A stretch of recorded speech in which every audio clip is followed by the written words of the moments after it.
সকলোকে পুৱাৰ ভাগত নমস্কাৰ জনাইছোঁ। ৰাজীৱ খাটনিয়া ডাঙৰীয়া দেৱে আৰু মই ৰূপান্তৰ ৰাজখোৱা, লগতে আছে আমাৰ ককাইদেউহতি ৰাতুল দাস আৰু বহুতো আছে।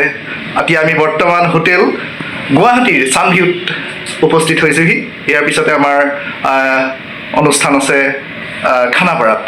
তাৰপিছতে আমি লাহেকৈ অনুষ্ঠানলৈ গুচি যাম, মিটিঙলৈ গুচি যাম। বিৰাটে ভাল লাগিছে আহি। আমি যথেষ্ট টোপনিত হৈ আছিলে যদিও আহি পাইছোঁহি, যেনেকৈ জিৰাবলৈ অকণমান সুবিধা পাইছোঁ। তাৰপিছত এতিয়া আমি লাহেকৈ অনুষ্ঠানটিলৈ যাম। বিৰাট ভাল লাগিছে আচলতে, সঁচাকৈ সুন্দৰ পদক্ষেপ বুলিয়ে ক'ব লাগিব। ইমান এটা সুন্দৰ সিদ্ধান্ত হাতত লৈ আমাক যেনেকৈ আনিলে, তেওঁলোকে যিমান মৰম দিছে, চেনেহ দিছে, আশীৰ্বাদ দিছে বুলি ক'ব লাগিব। আমি বিৰাটেই সুখী। হোটেল চানভিউ গুৱাহাটী এখন নাম কৰা হোটেল। ৰাজীৱ দা কি ক'ব বিচাৰিছে? হয় ৰূপান্তৰ, সকলোকে নমস্কাৰ জনাইছোঁ। যোৰহাট বগামুখৰ মই ৰাজীৱ খাটনিয়াৰ। আমি আহি গুৱাহাটীত উপস্থিত হ'লোঁ চানভিউ হোটেলত। এতিয়া বৰ্তমান আমি পুৰি খাই মেলি আমি এতিয়া গা পা ধুই আজৰি হৈ এতিয়া আমি খানাপাৰা অধিৱেশনৰ মুখে গতি কৰিম।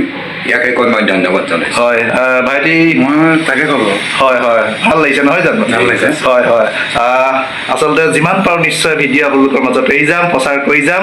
মুঠতে আপোনালোকৰ মৰম লাগিব, চেনেহ লাগিব, আপোনালোকৰ আশীৰ্বাদ লাগিব।